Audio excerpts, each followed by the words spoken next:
interesting take. Yeah, but what if you leave, he comes late? Like, this podcast is getting to shit right now. So we need to pull it in. We need to pull it in, guys. Gina's probably not going to say come. Do you understand? She's but probably still at the place right now. But you've asked her if you can come. Yes. Yeah, so she's probably going to say yes now, considering all that's happened before. I don't know, but she's still at the place. But why did you ask? You could have just went tomorrow or went after this. Why they prioritize that? Why, it's not really. I don't want to make two mistakes twice. No, it's not really prioritizing. Oh, I see. Because you didn't have to go now. You could You have have went to redeem after. yourself. Yeah, but I feel like this is the best time because tomorrow I will have no time. Oh, the you're next busy day I tomorrow. will have no time, Oh, and okay. then she's off to Ghana. Oh yeah, you're right. Yeah. Okay, cool. Okay. Fair point. Well, she's going to be on Wow. Saturday. Yusuff, what are we going to do then? No, let's start. All right, guys. So basically, you guys heard that, innit? So basically, Gina's not coming. She's got, something important that she's attending. Jason's sick. He's supposed to come today. Bilal, some of you might know Bilal from Patreon. He's, running late. Zara's probably listening to this pod, right? She's She an does. avid listener. Zara's supposed to come. Shout out to Zara, but she can no longer make it. So it's just... Oh, Brent may leave because he's asked Gina if she needs him for something. So if she says yes, he's going to leave. He's out. So we've gone from having 6 people to just me and Emily. So yeah, bear with us. Bear with us. Man. But we're going to try and make this a good episode for you. Try and make it so simple. But yeah, all right, cool. So you sent Brent a interesting... Are we starting with that? Yeah, and it's the Yeah. last episode before Emily can't feature on podcasts anymore. So she's going to make sure Please. it's a No. doozy. Oh, no. is this your last ever... No, it's not. Yes, Brent, it's Brent, a swan Brent song. is Brenting right now. I'm honoured. Mhm. I'm truly honoured that you chose our platform Yeah, this is it. for your last My ever swan podcast song. appearance. This is it. Yeah. Yeah. Well, it's my pleasure. That's My because she absolute works pleasure. for... Oh my days. Wow. Yes, thank you. You don't work for... Yeah, she doesn't, but that's besides the point. So why are you clapping that out? Because it's So where you work is similar to that? yeah. Oh, I was on my phone when you guys were talking. Yeah. So you were in the room and you just didn't care about It's anything. completely out. I heard, Selfish. from what I took from the conversation, I heard something about law. Yeah. That's what I heard. Wow, Adele. But in that circle. Okay. Yeah. All right, are we in or out? No, I think I've already we're- clapped up. But I didn't clap up. Yeah, Oh, no. cool. All right, cool. So That's apparently, a disaster. just apparently I said some things I shouldn't have said just then, so we're back in. All right, yeah, so Emily sent something to Brent, and Brent wanted us to talk about it, to touch on it. So if you can read it out, please, young lady. and It then is we'll quite go long. from- Well, I think It's it's not quite long. It's not long. Okay, fine. I'll read About it. 6 lines. I'll read it. The words belong to one Marilyn Fry, who is a very, very, what's the word? She's a feminist. She's a very loud feminist. You can Google her. The quote is, and I start now, to say that straight men are heterosexual is only to say that they engage in sex, and in brackets, fucking exclusively with the other sex, i.e. women. All or almost all of that which pertains to love, most straight men reserve exclusively for other men.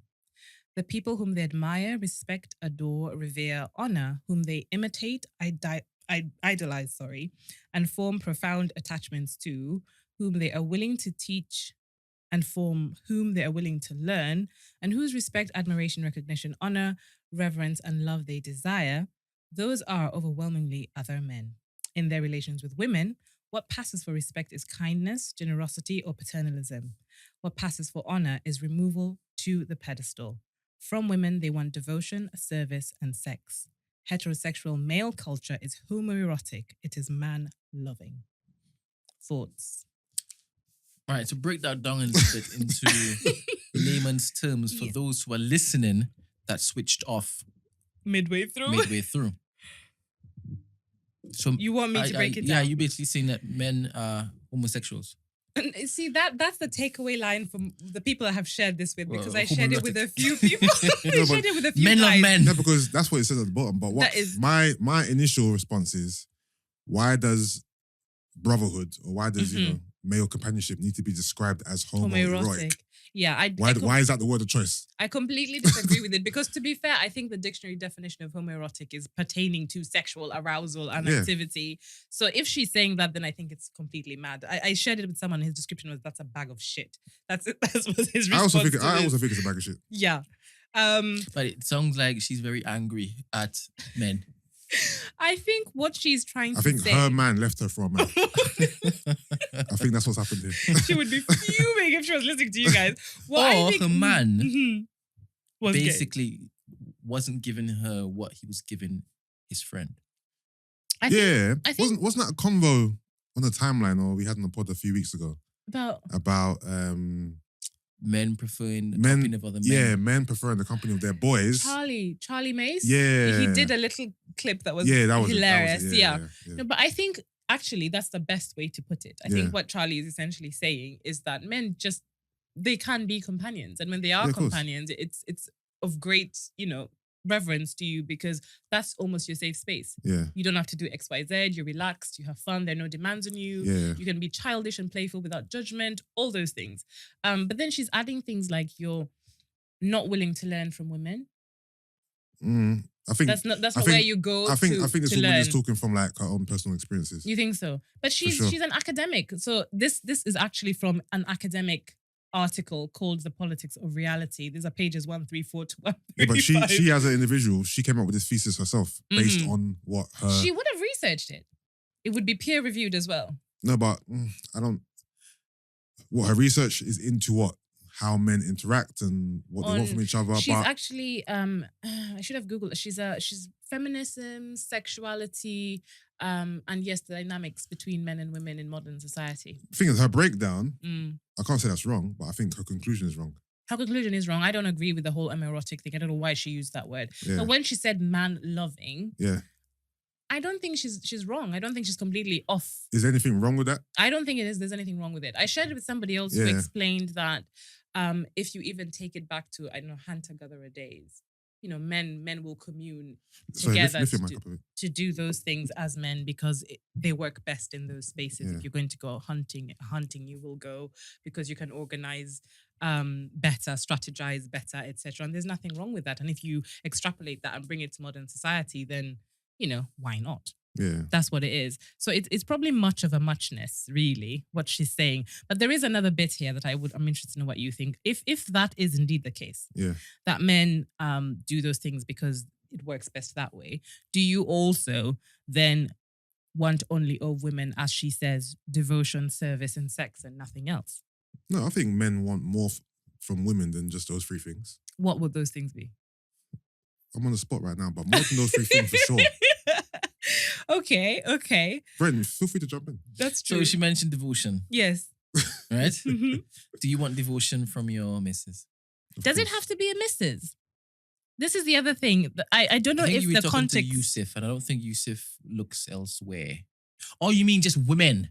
Yeah, I mean, do women can women only be your missus, essentially? Why would you not expect devotion, service, and perhaps sex from a friend or a colleague or, you know what I mean? Do women exist in spaces for you other than intimate and personal? Women full stop. Yeah. Like, do men desire devotion from women? Yeah, it doesn't have to be as a whole. missus. Yeah. So do men desire devotion from women? I would say yes. Explain. Devotion, because devotion could be as in loyalty, as in adoration, companionship, yes, adoration. Because what's devotion? Yeah, no, devotion is like devoting your life to somebody or something. Okay, and that's what you want from a woman, but is a woman to devote her life to me or have some level of devotion to me. But if your mother, for example, it would be your sisters. Where would you? But I think devotion is a two-way street. I don't think anybody wants one-way devotion from another person. Devotion, love, loyalty, or enthusiasm for a person or activity.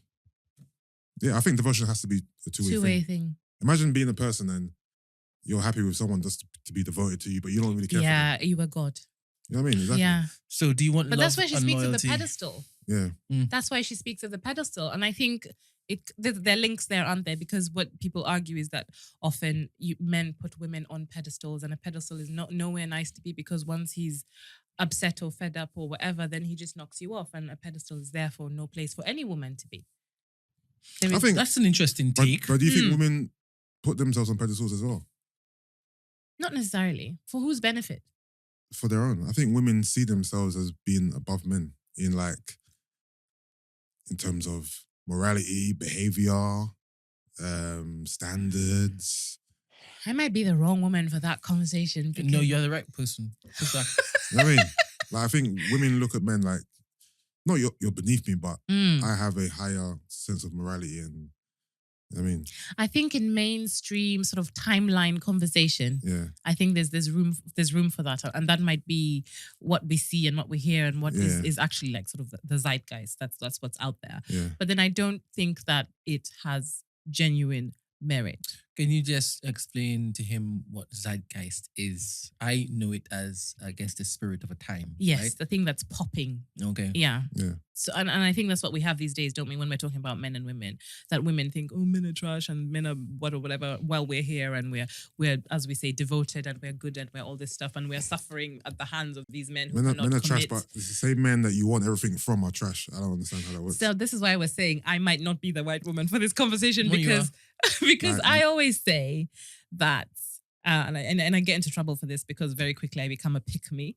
But I always say that whenever women have negative things to say about men, and when they have the spirit within which they move is one of, bashing. Yeah. How are you bashing the very thing that you seek? Because at the same time, your one post is bashing, the next one is me and somebody's son. Where are you going to get somebody's son from? Who is he? By the way, I'm sick and tired of that. Me and You and somebody's somebody's son. son. Oh my God, please. You Can don't we want just to bury see- that in 2021? I don't want to see that anymore. Well, you need a list of those. You need a list of things to give up in 2021. Definitely. But no, I think that's a part of the conversation that we don't have enough of. Yeah. We've bashed the men, we've bashed the men, we've bashed the men. Yeah. So when do we repair? And this is not to say that women are solely at fault if we want to do that. What's going on, bro? I think that hello. Oh, sorry. What do I say again? Wa alaikum salam. I'm sorry. He never says assalamu Yeah, alaikum. because I don't say it to non-Muslims. Really, Bilal greets me like that every day. Okay, And every day I stutter because I've forgotten what he said the previous day. Bilal, this is your seat. This is your seat. The hot seat, the hot seat. Okay. This is your seat. How are you? I'm fine. How's your day been?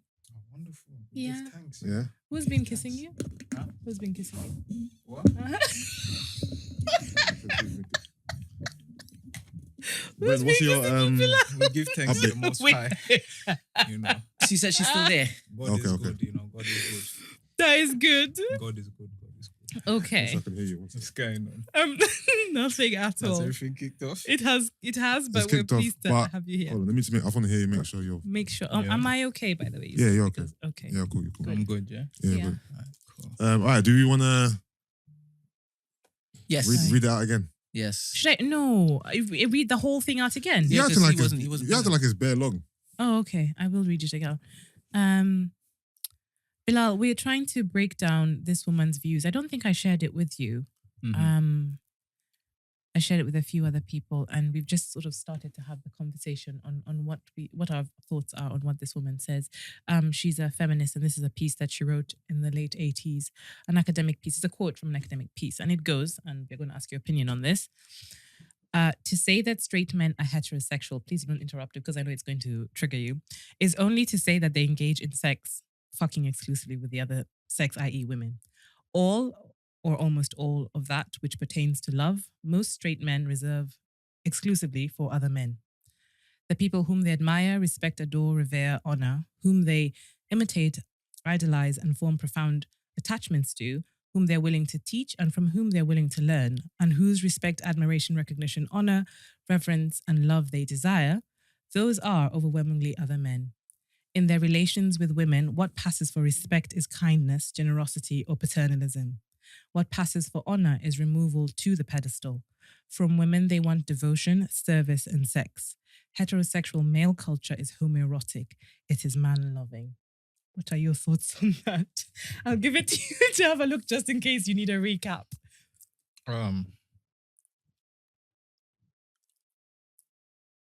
It's a bit of a mad one still. We obviously Mm. don't. What you don't Let him mean form to? his own opinion. Okay, cool. He has his own opinions, I'm sure. He will spew them regardless of Yeah. anybody else's. You know what? I think that that's based. It's almost cultural where she's coming from. Cultural. Yeah, like I think maybe in some cultures, but I think that she's giving love a very generic, broad-based understanding or view, and I think that based on different people's cultures and different backgrounds, their gratification for what they seek from the opposite sex is very different. You know, so to give it this generalized view, like we're all from the same standpoint or mindset as men towards why we articulate what we need from a partner is brash. I don't feel like it stands. But at the same time, I do believe like you look at Japanese culture, you look at Greek culture, you look at Roman culture, and there's a lot of homoerotic. You agree with that- the descriptor, the homoerotic descriptor? No. I feel like in certain subjective circumstances, when it's circumstantial, there are cultures where a lot of the love is leaned towards man loving and homoerotic. Like you can find things like that, like I said, in old Roman or Japanese culture, where Greek it's very culture? it's very advocated for, you know, like when a man it gets to even certain level of friendship was normalized that they can even sleep with each other. It's just seen as a bond in certain cultures. I understand that, but I think like in a broad-based consensus, I think that a lot of Western men seek servitude or seek a certain bond because that's servitude. Not necessarily even servitude. I think some men seek a certain bond because of that's what's demanded by the social norm in society, not even because they've dictated it. Like, unless you're like maybe a man in the 50s or 40s and you got to set precedence on what was seen as a social norm in relationships in the West, which was very, very far back. Nowadays, men, we kind of go with whatever women say is okay. So, no, seriously, like most men, don't you agree? Like I believe that a lot of women set the precedence for what they want from relationships in modern time now, more than ever. They're very vocal about it. There's a lot of movements that will stop you from misbehaving as well as a man. If you don't say nonsense now, they will bundle you and put you inside, or Lokma will put you inside police station. So you can't even, you can't play stupid games or you win stupid prizes. So I feel like there's a lot more of an empowerment and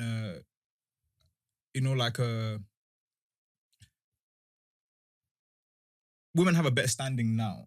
So it's almost virtually impossible for men to have that kind of an effect or that kind of perception as they're trying to put it in terms of how we feel about them or even how we feel about men. I think that it has some points, but it's outdated. It sounds very outdated. What she's quoted. It sounds very outdated and it sounds like a very, very old concept. And seeing as it's coming from 1983, I don't think there's anything that's something that's hugely relatable to now because is especially right now where there's a lot of different kinds of genders, different kinds of sexualities. People are accepting of everything, of most things, you know.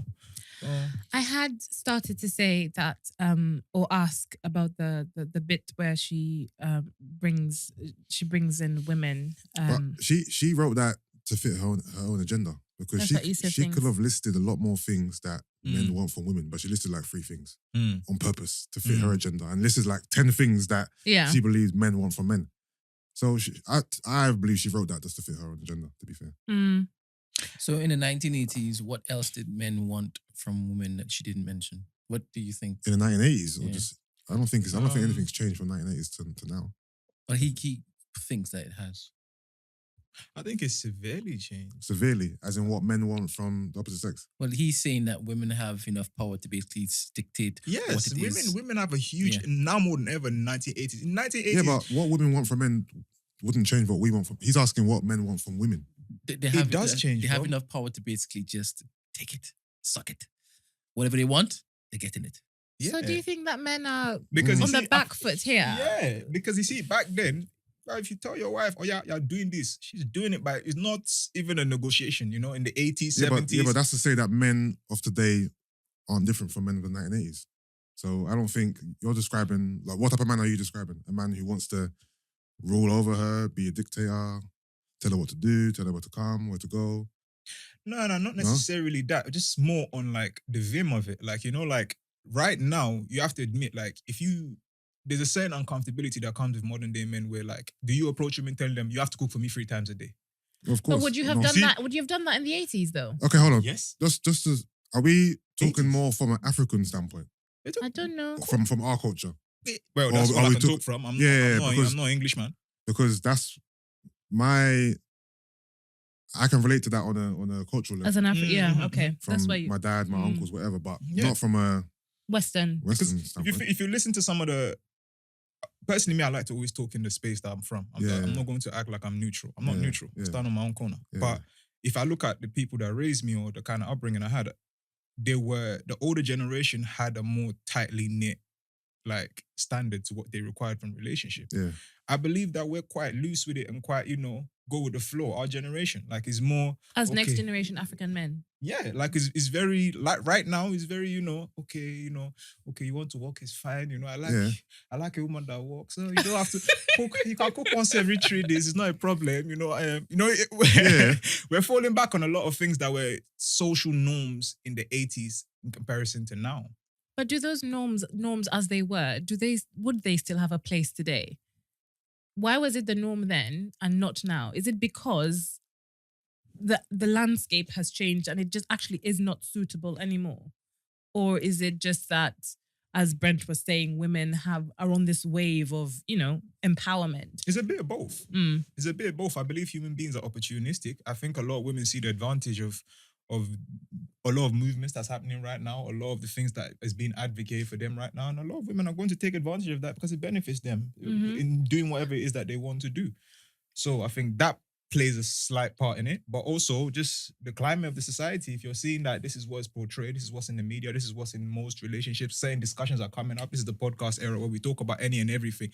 Things that probably would have been seen as taboo back in the day, So it's kind of giving this, I feel like it's giving this room or this leg room for things to kind of transition and people to define what it is that their relationships mean or what it is that they want out of certain situations. So I feel like because of those kind of situations, it's open up dialogue between men and women. So it can't, this whole homoerotic ideology, I feel like it's outdated for us because there's not much things about women in this new generation that's not open for discussion right now. In podcast terms or just in general discussion in the street. So, you can meet a woman in the bus stop and she'll tell you that last night I had a threesome and, it was wild. Like, she'll tell you some wild shit. Like, whereas in the 80s, 70s, 60s, you're a community harlot. Nobody wants to... You're doing what? Like, in those days, you have to admit, like, there was consequences that came with some of the things that we choose to talk about now. Yeah, there were negative consequences that came with some of the things that we talk about so openly, so laid back now. So to say that from then till now, nah, man. And maybe back then also because of that stifling inability to communicate with women, maybe that's where she even saw that dynamic. But bro, men are different now. Like, men are listening to our show. Women talk about our show stuff so much. Like, oh yeah, I suck this person, I fuck that one. Yeah, me and my husband, we do threesome. We do MMF. We do, and we. Do you think that's changed the making of men today, or the men's place in society? That women are just so, I don't want to use the word empowered, but free. No, but times have changed. We've evolved as people. But how has it impacted men? That's my question. No, but the thing is, as women evolve, we have evolved and adapted. Do you think so? Because I think it's not like, for example, I'm a man who lives in this age, but I have a mindset of someone who's born in the 60s. I don't. So as women have evolved, men have evolved. So we've adapted. So I don't think it's a case of we're at loggerheads. Obviously, you still got people who have old school mentalities. Yeah. But is it still steeped in culture now? Subjectively and circumstantially. We spoke about a young man earlier before the mics came on, and he is a modern man. He watches modern content, but he still holds very to traditional views. Yeah. And he said he's also a Christian, right? Yeah. So culture and religion, culture. And also I think the whole diaspora issue as well. I think that's a really interesting, trifactor to not be at home or to have been raised here by people who were raised back home and then factor in religion as well. And then those traditional elements, what is the making of this man? Those are the makings of this man. Who is he? What does he look like? And does he have a place in today's society? And because of where he is he potentially then the kind of man who takes umbrage to this sort of liberation of the female species? Let's take Marvin. Yeah. He's a modern man, right? But still with traditional viewpoints, no? Like what? Wifey. Right, I don't know you're talking about Marvin. Huh? No, what are we talking about right now? You said like what? Like what type of traditional views? Oh, you mean like an old school African mentality? Yeah. I don't believe Would you? so. Do you have a no? You're not. You're very. No, I But wouldn't say so. you have very traditional views. Would you think of yourself as a modern man though? You're very steeped in your culture. Very much, very much. Yeah. Very much. I think it gives me grounding in terms of who I am, my identity. I grew up in Nigeria, so Only it's till a you were big part what, of who I am. 15? Hmm? Till you were 15. Yeah. So, but that matters to me. Like, No, of course I know. I'm not. It grounds a lot of what I think I am. My concept of integrity is all based on Africanism. So it's like, I definitely consider myself that, because I don't see anything modern that makes me feel like. So you wouldn't say you were a modern man, No. other than being in this time. Define a few things. There's nothing about the modern time that the title of modern man. reinforces I don't who I am know, right actually, now. I don't feel that. That was There's my nothing about question. Who is the modern man? Exactly. That was my I'd like to know question. that. And I think Yusuff, maybe Well, you should. based on this conversation, Yeah. we're talking about if we're talking about in relation to African culture, then a man who on a basic level cooks for himself, cleans for himself, Okay. doesn't need or want a woman for those basic things. Okay. Is not a man that who makes sense. expects his woman to be his servant, so to speak. Yeah. You know what I'm trying to say. Yeah. Um, Or doesn't expect her to play that strictly traditional role. Yeah, where she's I'll say. I'll say what you want to say. What do you want to say? Anything, no, I don't want anybody to be any face.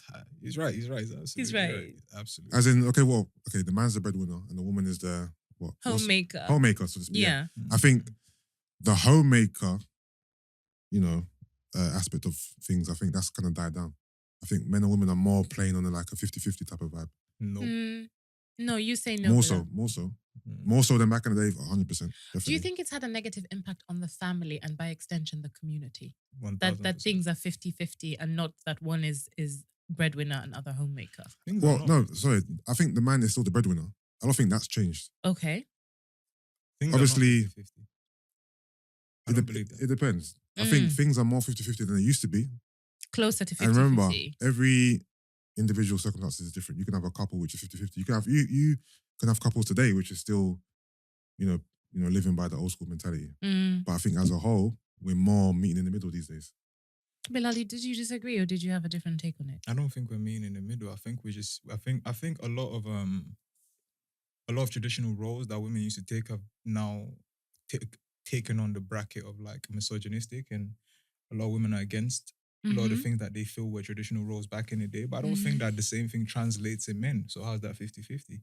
How, when you say it doesn't translate in men, what do you mean? Men still partake in most of our traditional roles, like in terms of working this is and taking me doing. back to that podcast. What's that? Yeah, so you see that Fashion 50-50, fits? that how can you it's like you've relinquished certain things that you do, but I haven't relinquished anything. Because but like we said, 50-50 like we said earlier, women are more vocal with what they want. Yeah. And I think men are less vocal about what they want. And then that's not 50-50 then. Because if that's not that's, even closer to. 50, so that means you are doing agidi and me, I'm coming down. How's that 50? Okay, maybe 50-50 was the wrong analogy to use or phrase to use. But I think men are fulfilling or contributing to a lot of the role that a woman would play. So, for example, let's just say in a traditional African household that the mother is the one who cooks and cleans. Nowadays, the man will contribute to the household. The man will also cook and clean. But the woman won't necessarily bring in as much money. Yeah, so home. No, but okay, cool. Maybe 50-50 was the wrong word. Then it's a case of men, I believe, are doing more of the roles that a woman would solely do by herself in the past. Where women, and obviously this is, it's all relative to your own circumstances and individuals. But women aren't maybe contributing financially as much as men are contributing to the household. I wonder if there's a different way to look at that, Yusuff, because women are in the workplace more. Yeah. But if you were comparing that to, say, my grandmother, you can argue that they are actually bringing in more than previous generations did. No, but I'm not talking about earnings. Like you're saying the give and take. As in, okay, cool. Women are definitely earning more money. They're doing this. They have better jobs. I know a lot of women who have better jobs than the men I know. Yeah. Who are earning more than the men I know. I'm more saying it in terms of, finances. Are women contributing financially All right, to the household pot. the household, or just to the relationship, as much as men are contributing to the additional bits that you've done. Exactly. Okay, I get you. That's interesting. I don't think so. Yeah. I think you're right, essentially. So women still women kind of have the upper hand now. Is that? Or they have a better deal.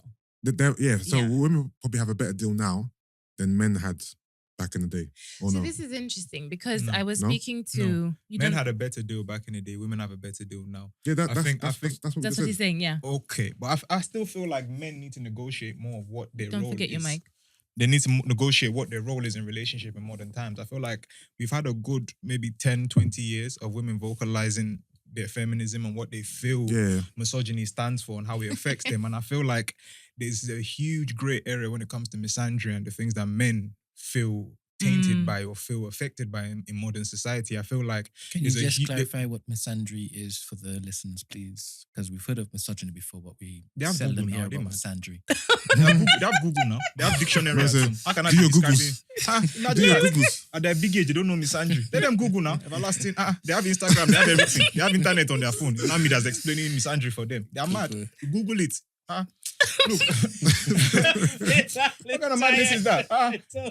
You imagine we're all big people here. They have their fingers there. They can be looking at nudes and they want to free. They can't Google misandry. Brent, read out the definition. Imagine that. No, I agree with Brent, but still, like, Brent, you need to encourage them to try more. They're not trying more. All right. So misandry is the dislike of or contempt for or ingrained prejudice against men. And I feel like a line hasn't yet been drawn where men are more vocal about what that is and how they feel about that. I think that there is a movement towards that, but that movement is being labeled certain things. So I'm going to mention Kevin Samuels, for example. And I don't think that Kevin Samuels is misogynistic per se, and I'm going to get flogged for saying that. But I think he is what you are saying right now. He is vocalizing that sentiment that women have had. But men are now saying, actually, it's not really working for us. Exactly. And it's not necessarily working for you either, especially for those of you who are saying you're seeking husbands and fathers to your children. Yeah. If you're going to march to the beat of the I'm a feminist boss bitch, city girl, whatever, and then demand that your man be a traditional man when you're not being a traditional woman, you're not necessarily going to get what you want. So what are we going to do about it? I think that's always been the problem with certain, relationships where a woman wants a man to be traditional, quote unquote, and the woman doesn't want to be traditional herself. I'll be honest with you, everybody wants the other person to be traditional, just not yourself. Yeah. You see, me, if I don't have to pay for anything, I will not pay. Thank you. But but still, I like a woman that cook 3 times a day. No, I hear that. I like a woman that will give me respect. A woman that will treat me. All the kind of things there. Traditional roles. Yeah. But one thing I understand is that traditionalism takes a lot of routine, a lot of discipline, and humility. Yes, and that's something that I feel in the new generation, it's both lacking. men and women, it's very uncomfortable to say, okay, I have to bow my head and just be able to have the foresight to know that if I leave it now and lose the battle now, I might win the war later. That's true. But you see, I think that's where there's a huge problem. On but both I feel sides. like on both sides, but at the same time, I feel in the past 2-3 decades, women have got to be able to be vocal. They've been very vocal, very, very vocal. And I think like we're at a junction right now where I think it's time for men to be a little bit more vocal too. It shouldn't just be, because if you look at even the mass media, it's only after Kevin Samuel happens that you see that little pockets of men still speaking out that they're not happy about this, they're not happy about that. Where were these men for the past 50 years? Cowering. Exactly. What is it that women are demanding that we deem as, unwarranted? Because even if you talk about the household, I know a lot of women who love to cook. Yeah. Who love to take care of their man. Who love to cater him in that way. So let's look at money. Has women's desire for a man to be the sole financial provider, has that ever changed? That's always been the status quo now. So what exactly are women demanding now that is, I don't know, unreasonable or, See, for me, the discussion is that I don't care what women are demanding. You won't hear me. That's not my business. That's for them. Yeah. You see, that you get what you negotiate in business. So it's a woman's job to worry about what she wants from the situation. Yeah. My job is to worry about what I want. Yeah. I'm a man. But how does that? And that's my no. Let me just finish it. Like, as a man, I feel like my discussion here now is that men are don't have a strong self-concept of what they require from relationships anymore. Self-concept. They go off what women are comfortable with. And that is what the new generation is. Okay, I like this as long as it's not misogynistic. I like this as long as you're okay with it. And I feel that's a lot of the energy right now in our society. I agree with you to a certain and degree, men need to open up more and be like, okay, boom, I like this, or I like that, or I like that. And within a space where it is not seen as something to immediately shut down. Because I feel that it puts men in this position whereby we have to audition for our women. It's not we're not coming in with a mutuality and a reciprocity kind of factor to things. We're meeting women and saying that, look, okay, I'm not misogynist, you know. I'm not a rapist. I'm not a madman. I'm not a killer. I'm good, you know, and that's not the vibe. That should never be the vibe. Like even back in the day in traditionalist time where things weren't easy for women, they didn't have to come on an audition and thing like that in this position that we're in. And I think that it plays a huge factor to why a lot of men don't feel they can't be vocal, why a lot of men are simping right now, why a lot of men are feeling demasculine, like not feeling emasculated. Sorry, not feeling like they're allowed to express their true masculine nature. Emily, what role do you think patriarchy has played in all of this? Oh, the patriarchy. Oh God. Because I'm guessing that's kind of like at the base of why women, you know, expect or, you know, demand what they want from men, right? Beg, please. I really don't know how to answer that, Yusuff, to be honest. Because that's why obviously you hear the pod when I'm talking to like Gina or Krista or whatever, and patriarchy is the one thing they always go to describe any type of negative emotion. Oh, patriarchy. See, on the one hand, I wish I was we're talking about negative emotion, and I am learning, very recently I've been learning not to try and base any sort of genuine thought or intellectual discourse on feelings, on emotions. Because feelings, even though we say they're valid or they're not valid, what are they really bringing to the conversation? Can we speak in facts, in actual experiences, etc., etc.? So going back to patriarchy, I'm not a fan of the concept. I understand it exists. Of course, it has existed. It has played its role in society. But the reason I'm not a fan of it is because now I think, like you said, it is the answer to so many things. The patriarchy. We don't even define it. We don't even discuss it. We don't even apply nuance. We don't do any of the things. We just say the patriarchy. It is the answer for everything. And I think what it has done is taken away from women, or perhaps not even allowed women, the opportunity to be, and I'm going to get slayed for this again, more accountable, more thoughtful. What role do we play in our own demise, quote unquote? What conversations are we having about, you know, rectifying or making the situation better? We don't do that because we just talk about the patriarchy. It is this faceless, this monstrous beast that we face that is embedded in absolutely everything that we do. It is defeating us even before we start, and we can't do anything because of the patriarchy. You know, it's almost like this weird conversation we're having. On the one hand, we are liberated, we are free, etc. But at the same time, we are fighting this beast that we will never be able to slay. What are we doing? And also, what do we want? One of my favorite things about Kevin Samuels is like every time someone turns up on his show, he asks you, what is your desired outcome? And I feel like women need to ask themselves that before we start engaging in this conversation. What do you want? What do you want? Emily, seeing as we have you here, what do you want? What do I want? Yeah, Brent likes all the converts to be specific to the people in the room. You keep caveating certain comments you make and say, I know they're going to call me a pick-me, but... They do, yeah, what do you want? What do you want? And what do you want for your daughter? And what do I want for my daughter?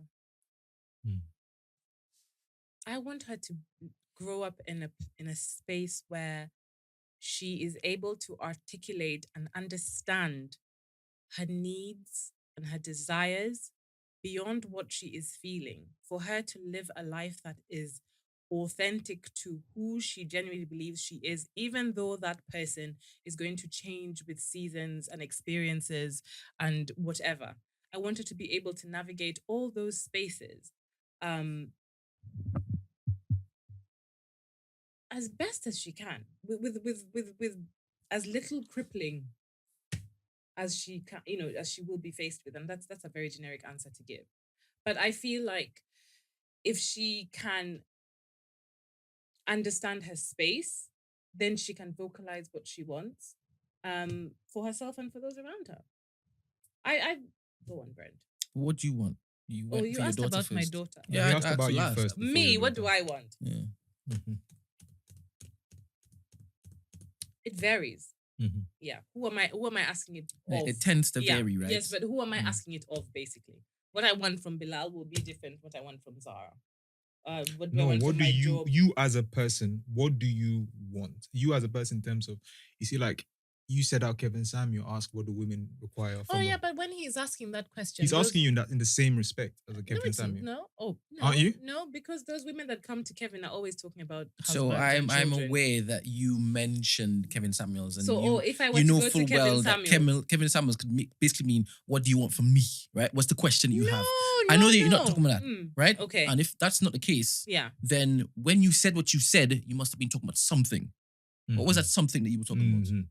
When I said what I said pertaining to what? Kevin Samuels. So when women come to Kevin, very often they're like, oh, I'm 30 years old. I've never had a man. Why don't I have a man? So when he asks you what outcome do you desire, he's saying, do you want to be a wife? Do you want to be a baby mama? Like that, he asks you to state that first, cool. And therefore you reverse engineer from there. Cool. And so I'm not that's fine. To Kevin. No, as it pertains to patriarchy. Patriarchy. Yes, this boogie monster that's that we're able to slay. Yeah. What do you want? You just mentioned I want for your daughter. Right now, okay. Apply that same thing to myself. Yeah. On a very deeply personal level. Is that you're asking me? Whatever you just did for your daughter, do it for you. I don't know what I want. All right. Yeah. Yusuff had clocked out. I don't know what I want. It changes. And I can admit that. And I don't know that many women can admit that. What I wanted 10 years ago when I was married is different to what I want now that I am divorced and, sort of free all over again. Yeah. I want completely different things. So I can't give you a singular answer, honestly. I can't. That's why this patriarchy thing is going to be... But I don't even see how it relates to patriarchy. Well, you started talking about patriarchy, right? And he brought up the patriarchy. Yeah, because I'm trying to figure out where... Obviously, if women are demanding this, and this, and they feel almost defeated even before they start. Yeah, it comes from somewhere like that.